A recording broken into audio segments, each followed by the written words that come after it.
Avec vous la rubrique Lisons ensemble. Événements des derniers jours, chapitre 1, la crise finale de la Terre, pages 17 à 19.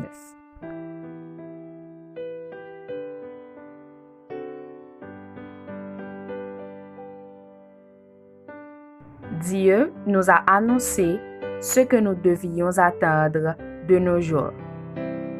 Avant sa crucifixion, le Sauveur a expliqué à ses disciples qu'il devait être mis à mort et qu'il ressusciterait le troisième jour. Et les anges étaient présents pour graver ces paroles dans les esprits et les cœurs. Mais les disciples n'attendaient qu'une délivrance temporelle du joug romain. Et ils ne pouvaient accepter l'idée que lui, en qui tous leurs espoirs se concentraient, pouvait subir une mort ignominieuse. Les paroles dont ils devaient se souvenir furent éloignées de leur esprit.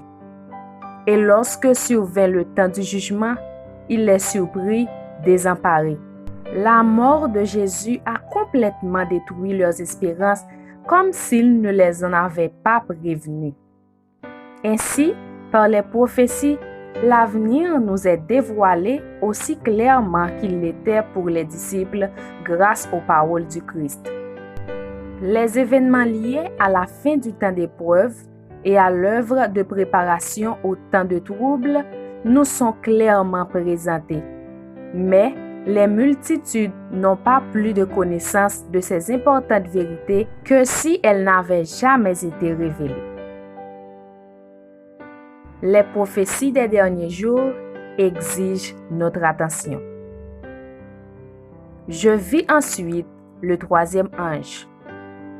L'ange qui m'accompagnait dit, « Son œuvre est terrible, épouvantable sa mission. » C'est l'ange qui doit séparer le bon grain de l'ivraie et sceller ou lier les gerbes pour les greniers célestes. Ces choses devraient occuper tout notre esprit et retenir toute notre attention. Nous aurons à répondre de notre obéissance à la loi de Dieu devant des magistrats afin de faire connaître les raisons de notre foi. Et les jeunes devraient comprendre ces choses. Ils devraient connaître les choses qui surviendront avant la fin de l'histoire de notre monde. Ces choses concernent notre bonheur éternel et les professeurs comme les élèves devraient leur accorder plus d'attention. Nous devrions étudier les grands signaux qui désignent les temps dans lesquels nous vivons. Ceux qui se placent sous le contrôle de Dieu afin d'être conduits et dirigés par lui comprendront l'enchaînement régulier des événements qu'il a prévus et ordonnés. Nous sommes appelés à constater dans l'histoire l'accomplissement de la prophétie, à étudier les œuvres de la providence dans les grands mouvements de réforme et à comprendre la progression des événements dans les préparatifs des nations pour le conflit final de la grande tragédie des siècles.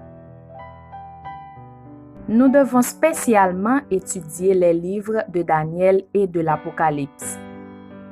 Nous avons besoin d'étudier de plus près la parole de Dieu. Notre attention devrait se porter spécialement sur les livres de Daniel et de l'Apocalypse comme jamais auparavant. La lumière que Daniel a reçue de Dieu a été donnée expressément pour ces derniers jours.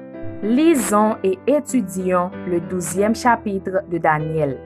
Il contient des avertissements que tous nous aurons besoin de comprendre avant le temps de la fin. Le dernier livre du Nouveau Testament est plein de vérités que nous avons besoin de comprendre.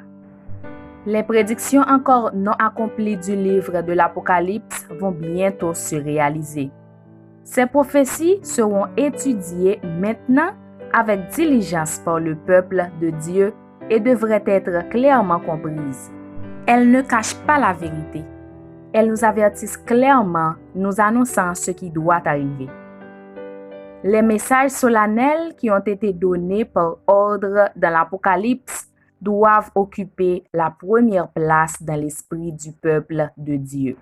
Nous nous arrêtons là pour aujourd'hui. C'était votre ami, Listan Bobron.